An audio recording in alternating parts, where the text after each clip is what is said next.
Meus irmãos, eu quero agradecer a oportunidade de estar com vocês mais essa vez nesse projeto que eu achei bem interessante de falar acerca dos erros do romanismo, porque eu vejo assim, em termos de Brasil, os evangélicos, quando vão tentar refutar os erros do romanismo, geralmente lembram-se apenas da questão das imagens, né?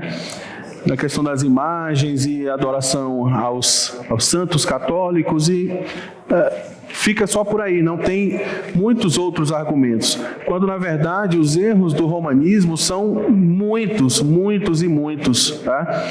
De fato, como ensina a nossa confissão de fé, algumas igrejas, elas se desviaram tanto da palavra de Deus que deixaram de ser igreja do Senhor Jesus Cristo, se tornaram sinagoga de Satanás, tamanho o seu desvio, tamanho a sua distância da palavra de Deus.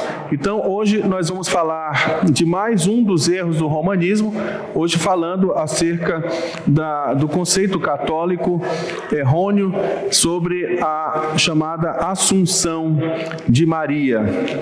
Mas antes de iniciarmos propriamente, eu gostaria mais uma vez de fazer uma oração e pedir a direção do Senhor.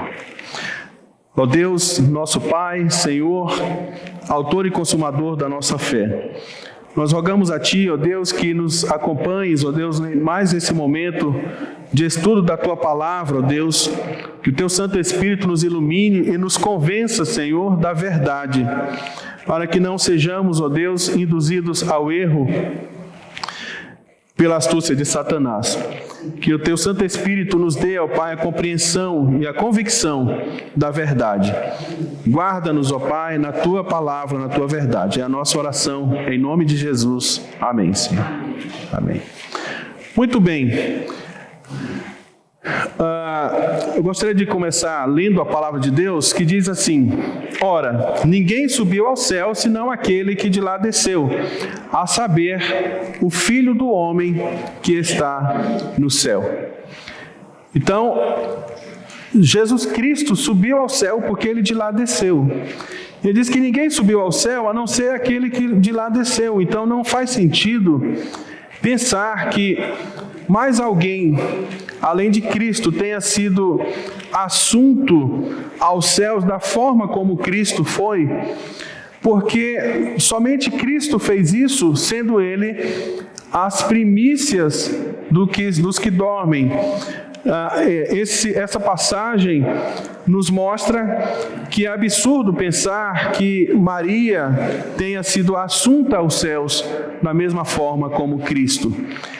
Observemos então o erro que é ensinado pela Igreja Católica, pelo romanismo.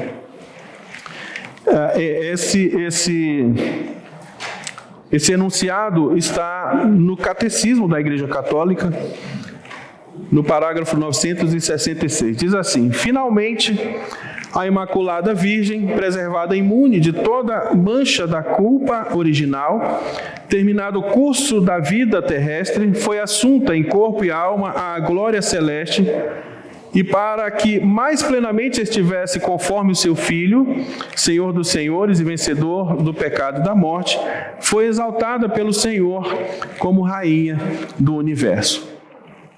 Esse, então, é o erro da igreja, do romanismo, dizendo que ela não experimentou nem mesmo a mancha do pecado, e a sua morte, na verdade, eles chamam não necessariamente de morte, mas de dormição, porque foi uma passagem, foi uma transferência apenas, mas ela não experimentou a corrupção como todos os homens experimentam. Qual é a origem histórica desse erro? É bem difícil você rastrear essa origem histórica, porque, na verdade, o que se tem são relatos de literatura apócrifa, de literatura muito local, nenhuma dessas afirmações partiram de concílios ecumênicos ou de decisões dos grandes concílios, mas de algumas regiões, alguma pessoa que escrevia alguma coisa, fazia menção da Assunção de Maria. Mas veja, nós temos alguns relatos, alguns deles claramente são documentos que não têm a menor comprovação, mas que se valem disso para sustentar esta heresia. Primeiro, lembremos-nos que Maria é invocada pela Igreja Católica com vários e diversos nomes. Tá? Nossa Senhora do Bom Parto, Nossa Senhora das Dores, Nossa Senhora da Agonia, Nossa Senhora da Assunção e tantos outros. Esses nomes, então, são nomes que definem algumas das características de Maria. Surge, então, como o desenvolvimento dos dogmas marianos. Veja, essa doutrina romana, essa heresia da Assunção de Maria, de que Maria não experimentou a morte como experimentam os homens. Sim, eles acreditam que ela morreu, mas não foi uma morte como a nossa, foi apenas uma dormição. E que então ela foi elevada aos céus, corpo e alma, tá? E está na presença de Deus. Essa ideia, ela vai surgindo como desenvolvimento dos dogmas marianos, que vocês já estudaram aqui, alguns deles. A Imaculada Concepção, a ideia de que ela nasceu imune, foi imune das manchas do pecado, ela não experimentou o pecado como os demais seres humanos. O dogma mariano também da maternidade divina, a ideia de Maria, mãe de Deus. Vocês já estudaram também aqui, né? Lembrando que no Concílio de Éfeso, quando se falou que Maria é mãe de Deus, a ideia não era elevá-la a status de divindade, mas apenas preservar a dupla natureza de Cristo. Tá? Cristo, o Deus homem. Eu gosto do termo que o anjo Gabriel fala para Maria, ela fala, o ente santo que vai nascer de ti. Então, o ente santo, o Cristo, o Jesus, o Deus homem. Mas não se tinha a menor ideia, ou desejo, ou intenção de elevá-la à pessoa divina. Mas isso daí acabou, então, se desenvolvendo para um status de Maria cada vez mais elevado. A ideia da virgindade perpétua, que também já foi estudado aqui. Maria permaneceu virgem. E, então, a Assunção gloriosa. Essas são as chamadas os dogmas marianos que a Igreja Católica sustenta. Nós temos alguns relatos de acordo com a tradição. Veja, não há a menor menção nas Escrituras sobre essa ideia da Assunção de Maria. O que há são relatos da tradição e que, como eu falei, todos eles com pouquíssima evidência histórica. Existe a homilia de Evódio de Antioquia, escrita em cóptico. Essa homilia de Evódio, segundo alguns, é ali do 2º século, onde ele já fazia alguma menção à Assunção de Maria. A condenação de Gelásio no 6º século, olha que interessante. Esse Gelásio foi um papa do 6º século e ele afirmou claramente que a ideia da Assunção de Maria era uma heresia. E quem sustentasse isso seria considerado herege, o Papa Gelásio, no 6º século. Então você tem aí no 6º século uma menção a essa ideia de que Maria foi assunta aos céus, mas você tem um Papa romano dizendo isso é uma heresia, e quem sustenta isso vai ser considerado herege. Você tem um documento do chamado Pseudo-Melitão de Sardes, que escreveu também no 6º século, falando alguma coisa acerca desse assunto. Gregório de Tours, no 7º século, também faz menção a essa doutrina. E a instituição da festa da Assunção no século VIII. No século VIII foi instituído, então, na liturgia, especialmente na Igreja do Ocidente. Lembra, então, quando a gente fala de catolicismo, lembra que a escola do Ocidente e a escola do Oriente, né? No Oriente, ao que parece, um pouco antes já havia se instituído essa festa na liturgia, a festa da Assunção, e depois, no século VIII, no Ocidente, em Roma. Essa heresia, esse dogma, ou seja, essa doutrina ou essa tradição, ela só foi tornada dogma no romanismo já no século XX. É coisa recentíssima. Tem pouco mais de 70 anos, 73 anos. Então perceba que é algo que é muito recente quando a igreja decidiu tornar essa tradição em dogma. Tá? Em 1950, pelo Papa Pio XII, na bula Munificentissimus Deus. Aí a ideia de um Deus muito generoso, generosíssimo. Deus, pela sua generosidade, grandiosa generosidade, fez então com que Maria não permanecesse na morte, mas fosse então elevada aos céus, corpo e alma.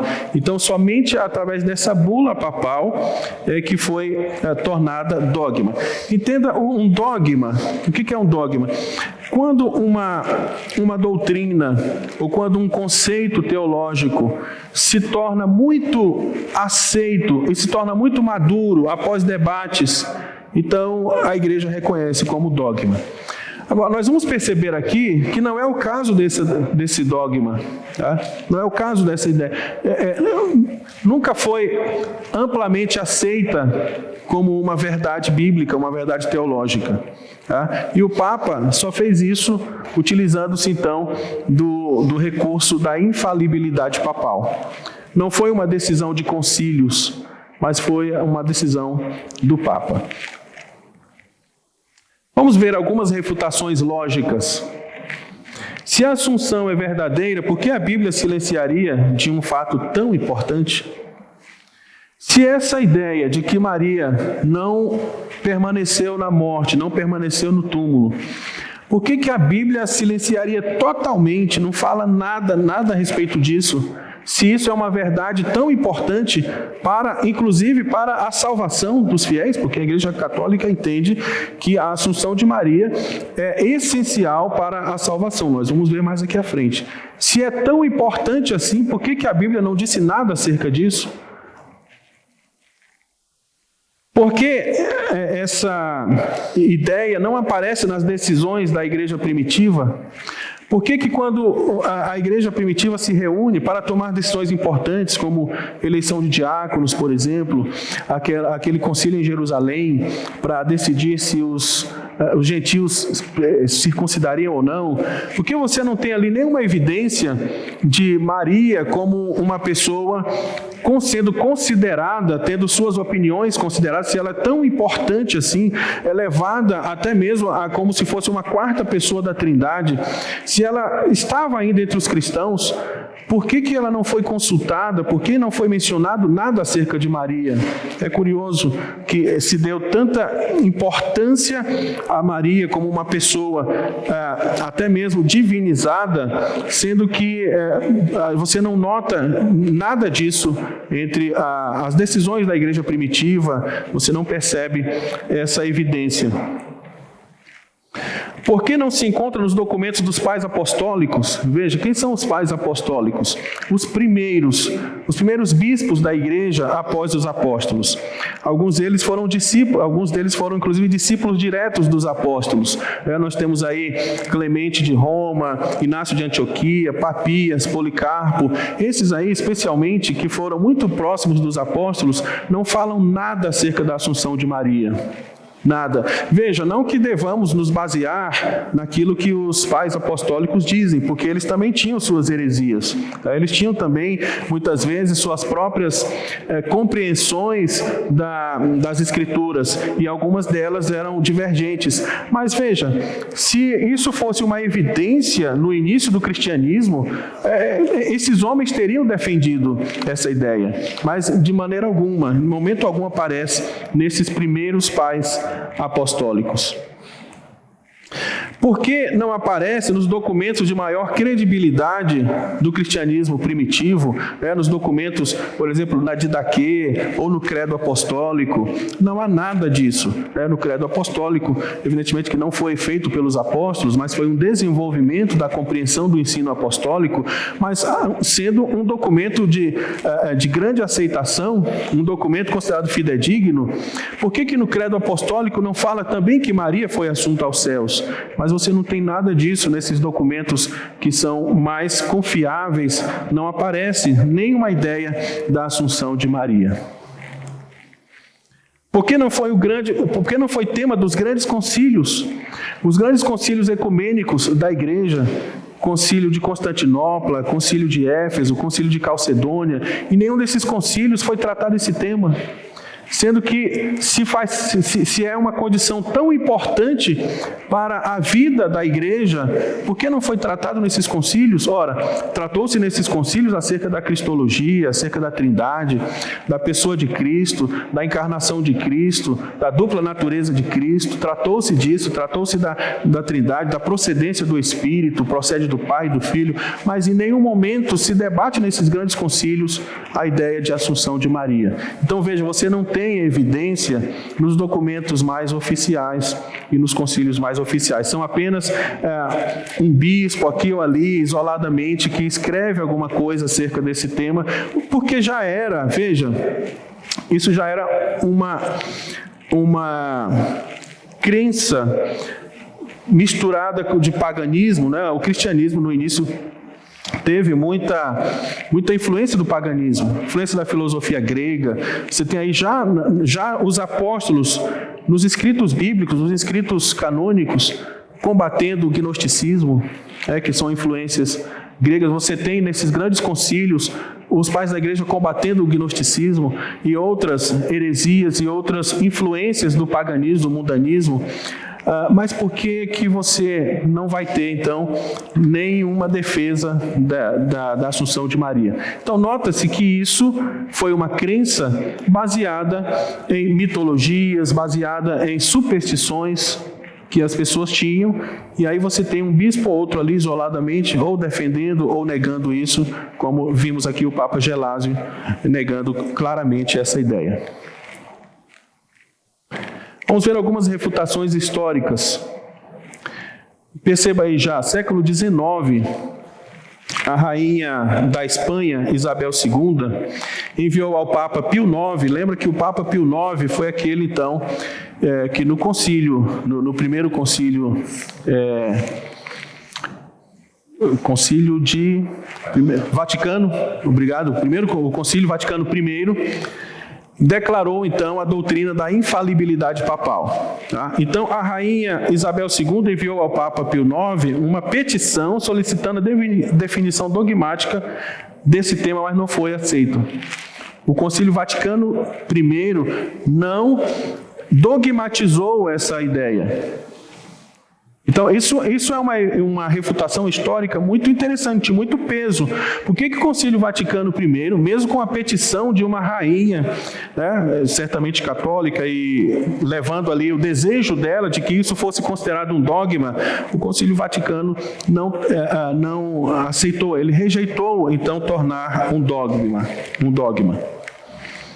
Se um dogma é uma doutrina amadurecida e aceita por todos, por que no Concílio Vaticano I, justamente, havia 90 grupos de bispos contrários a essa definição?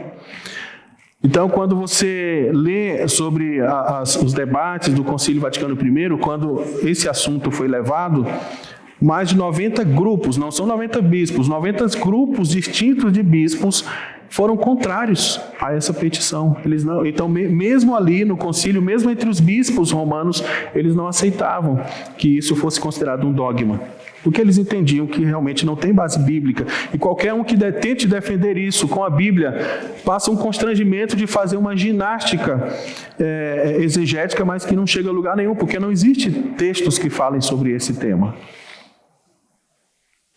Se a Assunção era tão aceita, por que Pio XII precisou usar da infalibilidade papal para essa definição?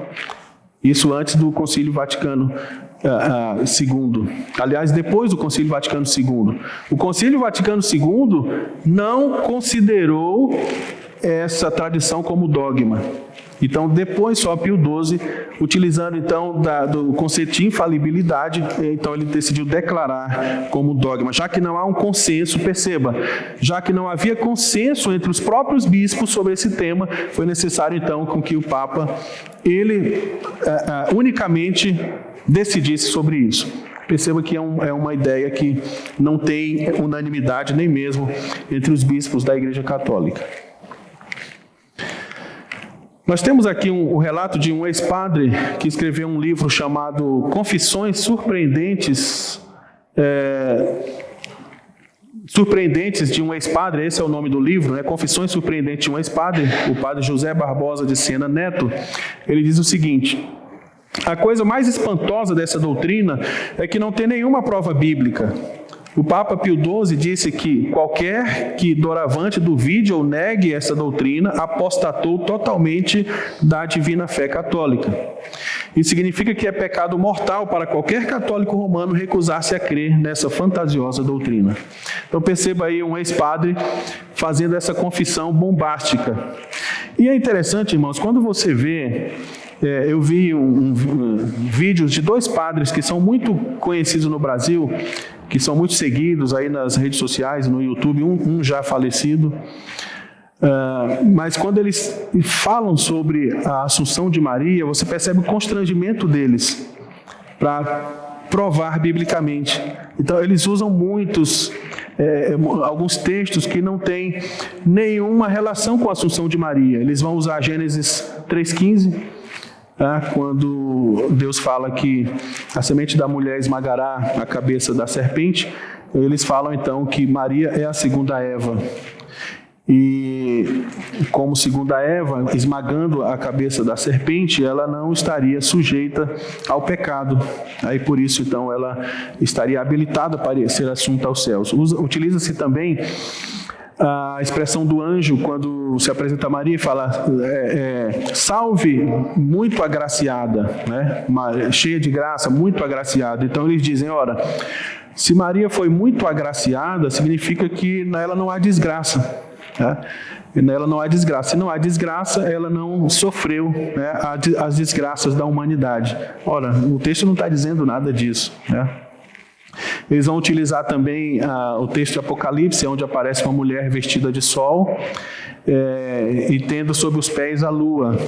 E eles falam assim, e consideram que ali seja Maria, e eles dizem que, bom, se Maria está pisando na lua, a lua representa a instabilidade, por causa das fases da lua, né?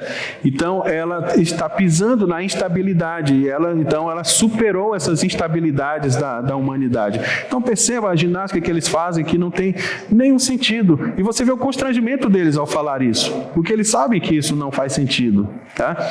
Então quando eles saem do catolicismo, aí eles vão reconhecer e vão falar publicamente que isso não tem sentido, como é o caso aqui do padre José Barbosa de Sena Neto, no livro que ele escreveu chamado Confissões Surpreendentes de um ex-padre, escrito em 2002.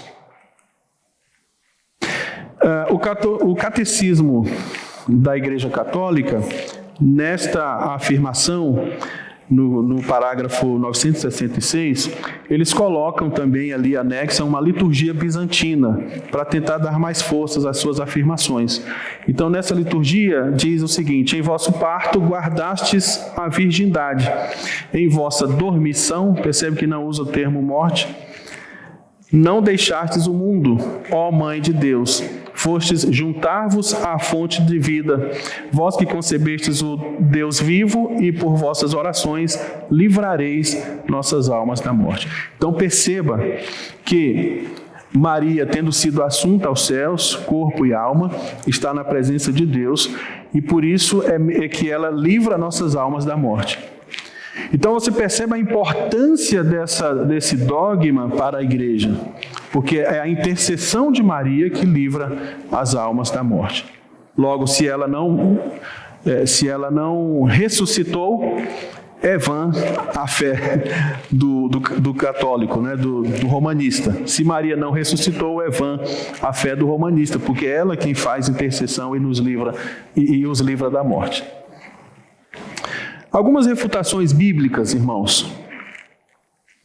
Salmo 51:5, eu nasci na iniquidade, em pecado me concebeu minha mãe. Veja, vocês já estudaram sobre a Imaculada Concepção, mas é importante relembrar, até para aqueles que porventura possam depois acompanhar apenas esse estudo e conseguir entender. Maria, assim como todo ser humano, todo nascido em Adão, nasceu em pecado.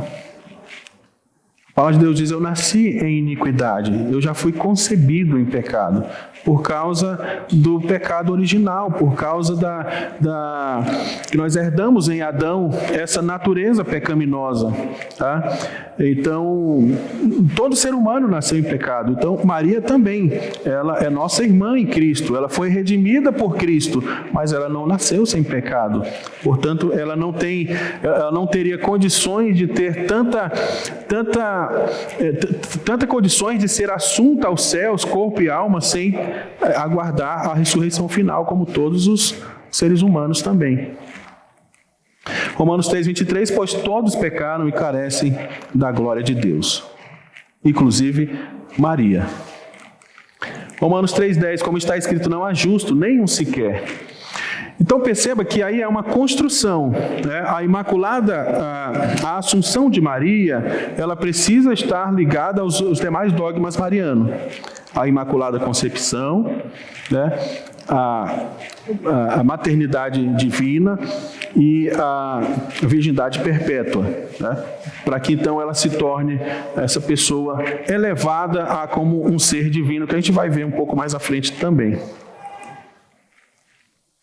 João 2:1, se todavia alguém pecar, temos advogado junto ao Pai, Jesus Cristo o justo.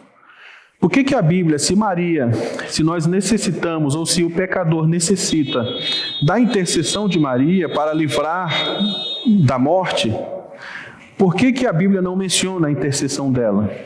Pelo contrário, a Bíblia menciona a intercessão de Cristo. Ele é o nosso advogado, ele intercede por nós. Não há outra necessidade de outro mediador, de outro intercessor, a não ser Cristo e o Espírito Santo, que intercede por nós. Mas a Bíblia não fala de Maria como intercessora. João 3,13, ora, ninguém subiu aos céus, senão aquele que de lá desceu, a saber, o Filho do Homem que está nos céus. Esse lemos no início. Aqui não se menciona que Maria também subiu ou que ela subiria ao céu. Jesus poderia falar, olha, exceto minha mãe que subirá aos céus, porque até o momento ela não havia. Aqui ele está conversando com o Nicodemos, né? Ele podia falar, minha mãe, essa sim vai subir ao céu pelo seu alto grau de justiça, por ter nascido sem pecado, mas fora nós dois, ninguém mais subirá aos céus. Jesus não disse nada disso, seria um absurdo. Romanos 8,34, quem os condenará é Cristo Jesus, quem morreu, ou antes, quem ressuscitou, o qual está à direita de Deus e também intercede por nós. Então, quem está à direita de Deus, intercedendo pelos santos, é Cristo. Não faz nenhuma menção aqui de que Maria esteja intercedendo por nós nos céus. 1 Coríntios capítulo 15, verso 20. Mas de fato Cristo ressuscitou dentre os mortos, sendo ele as primícias do que dormem. Ora, se Cristo é as primícias dos que dormem, e os demais ressurgirão na sua vinda, na sua volta, e Maria não pode ser as primícias. Cristo é as primícias, e após então, Cristo, as primícias dos que dormem, estamos aguardando a ressurreição final, a ressurreição geral. Maria ressuscitará juntamente com os demais crentes, juntamente com todos na ressurreição geral. Então ela também aguarda a ressurreição, como todos os santos, como todos os crentes. Não houve uma ressurreição especial para Maria, não há nenhuma menção disso. Até porque é interessante, alguns relatos apócrifos, eles falam assim, eles relatam essa assunção de Maria da seguinte maneira: ela estaria já sabendo que haveria de partir, e ela manda chamar os apóstolos. E os apóstolos todos, cada um estava num lugar, e eles chegam sob nuvens. Então eles são transportados por nuvens, uma espécie de Uber celestial, eles chegam ali por nuvens e se reúnem em volta de Maria. E ela fala então que está se aproximando o momento dela partir. E os apóstolos lamentam muito, eles preparam então para a sua partida. Então Cristo aparece aos apóstolos pessoalmente, em carne, e diz assim: olha, o que eu peço a vocês é que vocês guardem com muito cuidado o corpo da minha mãe, ou seja, façam um sepultamento digno. E os apóstolos então se preparam para isso, para fazer este sepultamento. E de fato eles, após a sua dormição, eles colocam numa sepultura. Mas aí Cristo vem de novo e fala assim: olha, como se ele dissesse: eu achei melhor conduzir o corpo da minha mãe para o céu. Então ele fala para o arcanjo, para o Miguel, para o Gabriel, para fazer isso, para conduzir então o corpo da sua mãe. Jesus Cristo levaria então a alma de Maria aos céus, e o anjo levaria o corpo, e lá, quando chega no céu, ele coloca o corpo dela diante da árvore da vida, e a alma então é novamente juntada ao corpo. Jesus mudou de ideia. Mudou de ideia. Ele pensou bem, de deixar o corpo da mãe ali. E veja, nessa reunião dos apóstolos estava também o apóstolo Paulo, Todos os apóstolos estavam, inclusive, nesse relato, inclusive o apóstolo Paulo. Perceba então que se isso aconteceu quando o apóstolo Paulo já era um apóstolo reconhecido pela igreja, isso teria acontecido depois do concílio de Jerusalém. E perceba que, como eu falei, em nenhum momento esse assunto foi tratado ali no concílio, ou foi dada qualquer ênfase ou importância acima dos demais crentes, importância à pessoa de Maria. Então, assim, Cristo ressuscitou dentre os mortos, sendo ele as primícias. Jesus é as primícias. E o apóstolo Paulo faz, e todo o Novo Testamento, especialmente as cartas, fazem uma ampla defesa da ressurreição de Cristo. Porque a ressurreição de Cristo está dentro da sua obra redentiva. Nós dizemos que a obra redentiva de Cristo se dá na sua encarnação, no seu nascimento, na sua encarnação, na sua morte, na sua ressurreição, na sua ascensão e na sua glorificação. A obra completa de Cristo. Então é por isso que Paulo diz, e ao ensino bíblico, que se Cristo não ressuscitou, é vã a nossa fé. Porque aí essa obra redentiva teria sido interrompida. Aí Jesus Cristo seria apenas um mero homem, que veio, aquela ideia muitas vezes mundana, de que Jesus, coitado dele, ele veio para mostrar o amor, para pregar o amor, para amar as pessoas, mas as pessoas não entenderam a sua mensagem e o mataram, e acabou então aí a saga de Jesus. Quando na verdade ele veio para entregar a sua vida.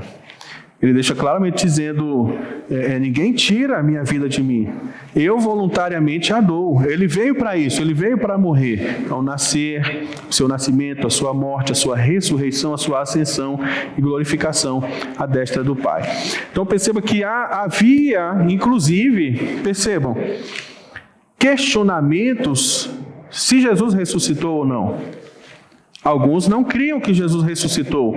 E inventou-se então uma história de que ele fora roubado pelos discípulos do túmulo, mas que não houve ressurreição. Veja, se questionaram a própria ressurreição de Cristo, e a Bíblia então deixa claro que Jesus ressuscitou, que esse é o fundamento da nossa fé.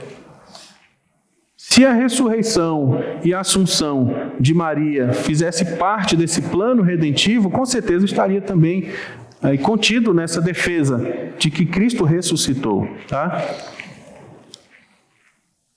Pastor, sim.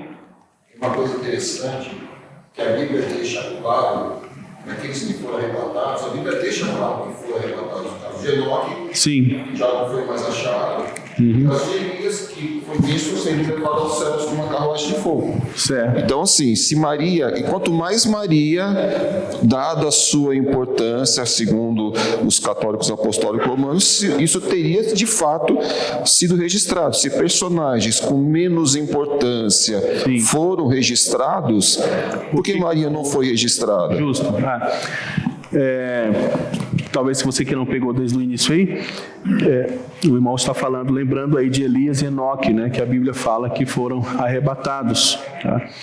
Se Maria, que teria mais importância do que estes, por que ela não foi, então, registrada esse arrebatamento de Maria? Né?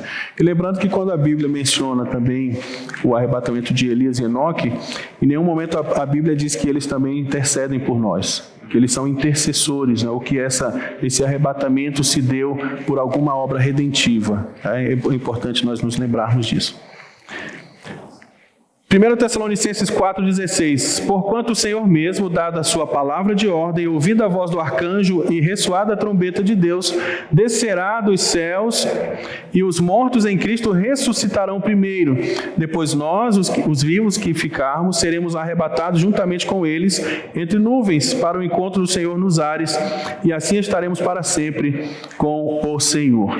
Então, meus amados, nós cremos, pelo ensino bíblico, na ressurreição geral, na volta de Cristo, como ensina o nosso Catecismo Maior de Westminster e a nossa confissão de fé.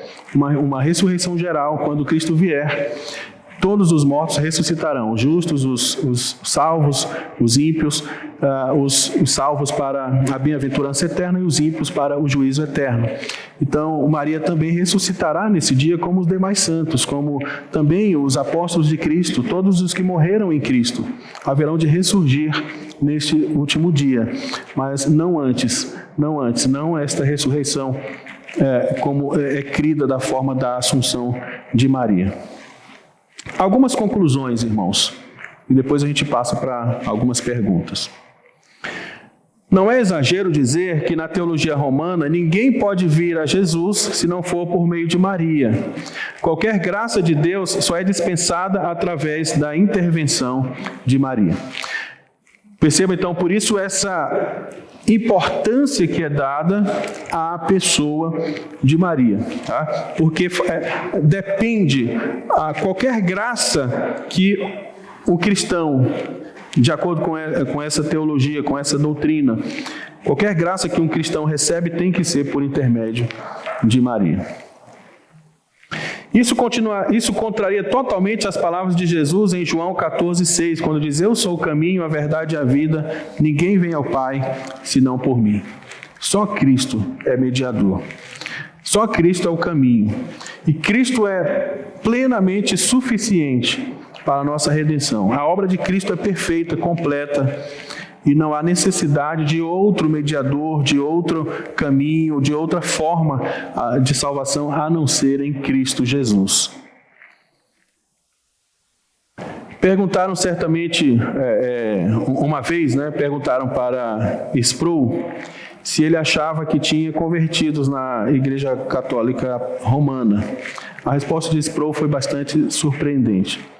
Perguntaram para ele: Sproul, será que é possível que haja pessoas realmente convertidas na Igreja Católica Romana? E Sproul disse assim: olha, é possível que haja pessoas ali que estão sendo iluminadas e estão sendo convencidas do erro. E elas estão num processo de receber total iluminação e compreensão para perceber que elas estão no erro e precisam sair. Então é possível que haja pessoas ali em que a regeneração tenha começado. Tá? A pessoa está abrindo os olhos espirituais, tá? E está começando a compreender a fé. Mas aí o que ele diz no final é surpreendente. Ele fala assim: então, se há pessoas lá nessa condição, ela tem a obrigação moral de sair dessa igreja. E eu queria, partindo aqui já para o encerramento, com essas palavras de Sproul, porque, vez ou outra, a gente vê uma pessoa falando: olha, mas a minha tia, ou a minha avó, ela está lá, mas ela não crê nos santos, ela não adora imagens, tá? Ela praticamente é uma crente. Tá? Então, assim, se essa pessoa está sendo realmente iluminada, que esses são erros grotescos, ela tem a obrigação moral de sair dessa igreja, porque não é a igreja de Cristo. E aí, você deve lembrar que na teologia romanista, é essencial crer nessas doutrinas de Assunção de Maria, de Imaculada Concepção. Né? Por quê? Porque ela tem um status de salvadora. Por mais que eles usem palavras diferentes, que ela não é mediadora, é medianeira, e eles gostam de usar palavras assim semelhantes, mas veja que toda a construção, ela é um personagem essencial para a salvação. Então, você precisa ajudar essa pessoa, se for um familiar seu ou mesmo um amigo, a entender que uma igreja que sustenta heresias tão grotescas acerca da salvação, diminuindo a obra salvífica de Cristo, ela não pode permanecer numa igreja dessa. Ela precisa sair. Se ela tem essa compreensão, ela precisa sair dessa igreja.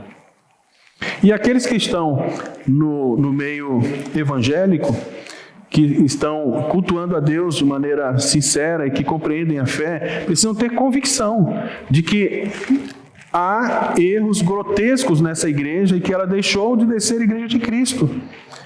Não é possível alguém que tenha sido iluminado voltar para uma igreja que ignora totalmente a obra de Cristo, ao colocar outros elementos. Não é possível que alguém que tenha sido iluminado possa retornar ao catolicismo. Então, irmãos, eu encerro aqui e passo agora para aqueles irmãos que têm perguntas. Microfone aqui, por favor.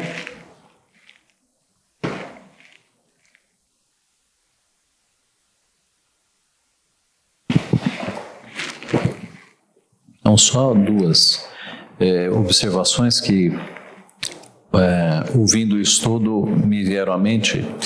O primeiro é quanto aos nomes que são atribuídos a Maria, né? De Nossa Senhora das Dores, Nossa Senhora da Assunção, etc. Sim. Me ocorreu agora o seguinte: Maria é chamada de Senhora não por educação. Senhora tem a mesma força do Senhor, sim, de Jesus Cristo, né? A Bíblia declara no Novo Testamento inteiro que Cristo é Senhor. Em nenhum momento que Maria é Senhora. Sim. E o Senhor tem discípulos, né? E Cristo teve discípulos. Onde é que estão na Bíblia os discípulos de Maria? Então é um grande erro atribuir a Maria o título de Senhora, né? Ela não é Nossa Senhora, ela é nossa irmã. Isso. Ela é nossa irmã. E um segundo pensamento que eu tive no teu estudo foi o seguinte: se Maria tivesse morrido depois do primeiro século, as mentiras católicas seriam mais fáceis. Mas isso seria uma impossibilidade, né? Porque a tradição diz que Maria tenha morrido ali por volta de uns 60 anos de idade, e isso ali por volta de entre 40 e 50 no máximo, não mais que 50. Né? Eu dei uma olhada aqui em sites católicos e todos colocam ali entre o ano 42, 44, 46 no máximo, que é o período bíblico, né? Sim. Então, se Maria morreu ali no período bíblico, as cartas de Paulo começam a partir do ano 50. porque nenhuma menção à morte de Maria. Sim. Esse seria um fato grande demais. Muito. Uma assunção de Maria seria algo para ser registrado nas Escrituras. Mas você não tem nem a morte de José sendo registrada, nem a morte de Maria sendo registrada. Nem a assunção de Maria, né? A invenção que eles fizeram. Então, eu não tenho dúvida que a providência de Deus, ela não registra alguns fatos na Bíblia para não virar idolatria. Tá? O corpo de Moisés, Deus deu um sumiço nele para que não virasse idolatria. Tá? E eu creio que Deus fez isso também com relação até a simples morte de Maria não foi registrada para que não virasse idolatria também. Tá? Justo. E, reverendo, interessante essa questão de chamar Maria de senhora, né, como a ideia de fato de um senhorio, né, semelhante ao senhorio de Cristo. O Hermann Bavinck, na sua Dogmática Reformada, no volume 3, ele menciona um professor que teria observado numa das capelas do Vaticano um quadro em que Maria está ao centro e Jesus está ao seu lado direito e o Pai do seu lado esquerdo. O Hermann Bavinck, ele menciona isso no seu livro 3, né, da sua Dogmática Reformada. Então, ele fala um pouco, passa assim por cima desse tema de Assunção de Maria, e ele justamente fala por que no conceito romano Maria tem tanta importância. Levá-la à pessoa divina. Perceba que nessa tradição, e mesmo no catecismo, quando ela é levada aos céus, ela é considerada rainha, né? A rainha dos céus. Né? E no catolicismo ela é justamente vista como rainha dos céus, né? Agora imagina só o quão blasfemo não é um quadro desse, né, que Bavinck menciona ali em algumas das capelas do Vaticano. Um quadro em que ela está ao centro, né, ela está ao centro, o Filho e o Pai estão ao seu lado. Logo, ela está acima até mesmo das pessoas da Trindade. É muito, muito assustador saber a que ponto chegou essa heresia e esse engano. Mais alguém? Sim. Obrigada. Só comentando a última do Sproul, que ele diz que quem foi iluminado deve sair. Sim. Eu tenho na família, minha cunhada, ela era muito católica, foi filha de Maria, aquelas coisas todas. Ela estava ali e ela achava que para servir a Cristo ela tinha que ser freira, porque no coração dela ela amava muito a Cristo, não a Maria. Sim. E ela achou na cabeça dela que se ela fosse para um convento, ela teria condições melhores de servir a Cristo, porque ela amava a Cristo. Mas graças a Deus ela chegou ao conhecimento de Cristo. E aí ela viu que não era nada disso e ela saiu. Graças a Deus. Ela foi membro aqui da igreja há muitos anos, depois ela foi para Vila Mariana, mas ela saiu de lá da igreja do São Judas, porque ela viu que não era isso. Ela era católica daquelas ferrenhas. Abandonou porque entendeu que não era aquilo mesmo. Saiu, graças a Deus, né? Graças já tirou a Deus. de lá. Perfeito. E é isso, quando alguém entende que esses ensinos são absolutamente contrários à Escritura e que está numa igreja que sustenta esses ensinos, essa pessoa não tem outra opção a não ser sair dessa igreja que deixou de ser igreja de Cristo. Muito bem, vamos encerrar então, reverendo? Vamos orar ao Senhor nesse momento, agradecendo por esse tempo de reflexão e que isso possa nos ajudar a fortalecer a nossa fé apenas em Cristo, somente Cristo, nosso único mediador, Senhor Jesus Cristo. Não necessitamos de mais outro. Que sejamos convencidos a cada vez mais pelo Espírito Santo de Deus, para que não nos desviemos dessa fé. E aqueles que são nossos familiares, irmãos, que estão nesse erro, oremos para que eles também sejam convencidos da salvação, da obra salvífica completa e perfeita de Cristo, para que eles também larguem esse erro. O apóstolo Paulo, meus irmãos, em Romanos capítulo 10, verso 1, ele ora pelos seus irmãos que ainda estavam no erro. O apóstolo Paulo diz: irmãos, a boa vontade do meu coração e a minha súplica a Deus em favor deles são para que sejam salvos. Então, você que tem um familiar que está nesse erro, ora a Deus, suplica a Deus para que eles sejam iluminados e saiam desse erro e possam estar adorando somente a Cristo. Vamos nos colocar em pé?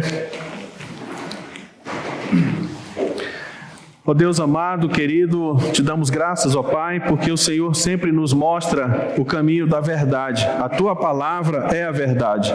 Obrigado, Senhor, porque o Senhor nos iluminou, o Senhor nos chamou com uma santa vocação para crer em Cristo Jesus como nosso único e suficiente Senhor e Salvador. Ó Deus amado, nós queremos rogar que o Teu Santo Espírito continue nos convencendo, ó Pai, da salvação em Cristo Jesus. E aqueles, ó Deus, nossos amigos, irmãos, entes queridos, que ainda estão no erro do romanismo. Ó Deus, ilumina-os, tem misericórdia, para que eles possam, ó Deus, perceber que estão, ó Deus, que não estão na igreja de Cristo, e possam vir, ó Deus, para Cristo, crendo, confessando seus pecados, se arrependendo, ó Deus, e olhando para Jesus como único autor e consumador da fé. Abençoa-nos agora também no retorno para as nossas casas. Nós pedimos encarecidamente que logo mais à noite estejamos na Tua casa, nesse dia que é o dia do Senhor, para cultuar e adorar o Teu nome. Assim oramos, em nome de Jesus. Amém, Senhor. Amém.